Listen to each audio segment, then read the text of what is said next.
So this is great because maybe just to contextualize your perspectives a little bit for our audience so that people can share the questions that seem most appropriate to their minds.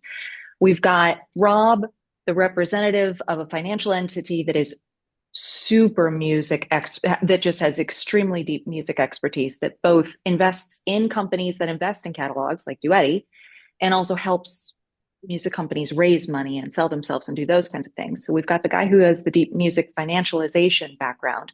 We've got Monica, who is representing the songwriters and trying to get them to help monetize their assets and basically be the advocate for them and building their business through their music. And Tom, who is running, after decades in the music industry, is running a fund that is acquiring assets across the board, basically under the lines of the big headline numbers and above the guy who officiated my wedding, but everyone in between from that on. So one of the questions, I just want to get this one addressed right off the top because look, as a reporter who covers catalog deals, anytime in a bar and I tell somebody what I do, I get this question. So I want to just head this off and address this query. The question was basically who's buying the catalogs? And isn't it just sort of that gross stereotype of like big private equity firm from Wall Street comes in and commoditizes a catalog and, treats it the same way they do healthcare companies and fires people and commoditizes it and makes a profit. Just to set the scene really quickly, and I'll let, and please, I welcome you all chiming in where you want to. If I were to answer that question, I would say yes, but yes, that's one sliver of something that is essentially a sliver of all of the financialization going on in the music industry. But it's an increasingly like slim portion of what's going on. What we're seeing so much so in the last 3 years, and really where the billions are piling up is from passive investors in the debt markets buying stakes in collateralizations of music catalogs. Those investors are like the Michigan Teachers Fund buying it. Well, that's in Concord, PIMCO, institute insurance companies buying into the debt markets, which are securitizations marketed by companies as large as Concord and Universal. Sorry, not Universal. Concord MG. and Apollo. Excuse me. Who else has done? Help me out, Rob. Who else has done the biggest ABS deal? Influence, obviously, I already talked about. They did the $300 million one. Right. Apollo did it, helped them do it for also Sony. Anyway, Harborview Equity Partners has done $1 billion worth of these. And then as you know, the smaller ones like Duetti are also, relying on securitizations. So those investors are not private equity companies for the most part. And then there are these family offices, Cord, one of the biggest, most active investors right now, teamed up with UMG and Searchlight Capital. At its root is a family office. I am thinking of Exposure is at its root, which is investing at the smaller end, sort of competitor with Duetti. They're starting as a family office as well. So there's a mix, but please chime in on what I've left out. No, I mean, I think you're right. I think it's the thing that I find so interesting is the one thing that all these investors haven't figured out is that the administration and how you run the company is really the key to the secret sauce.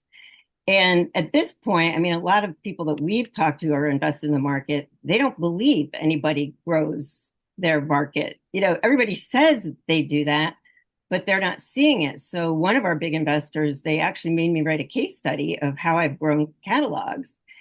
And tell us, do it, present, Professor Horton. Oh, I just find all the money, like I know how the system works. So for example, we are representing the catalog of the estate of Eden Abez, who wrote the song Nature Boy, which has thousands of recordings. It was initially made popular by Nat King Cole, but as recently as the film Respect, they recorded a new master with Jennifer Hudson. So, I mean, David Bowie, all kinds of jazz people. There's Miles Davis. It's like a very great copyright And the people we were representing owned the US reversionary rights, and I got them back the British reversionary rights, which they didn't know they could get back. That's another 20% of the world market. So now, when I do a sync license, instead of just getting 50% for the US, I get 70%.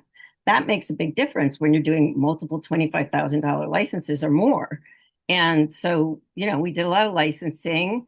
We got them their BRT rights. So now they collect all the money in every single BRT country, which is Canada, Australia, India, all the former British territory, UKI, and then some weird ones like Nigeria, former colonies. But there are a lot of countries.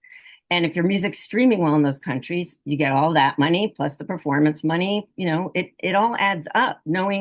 Knowing how the business works makes a big difference in being able to manage and get all the money. And you have to have relationships not only here with music supervisors but all over the world. You have to be in commercials and video games and any kind of new technologies. I've been looking a lot into healthcare because medical products that license music are becoming a thing, and that is going to be huge. Like there's a Parkinson's product that helps people walk, they get their rhythm in walking. And when I saw the demo, they literally showed this guy had a stroke 3 weeks. He was barely walking, like with a walker, and he had 3 weeks of the best rehab he could get. And within 45 minutes, the music rehab person had this guy walking without his walker to the beat. And that was just the first day.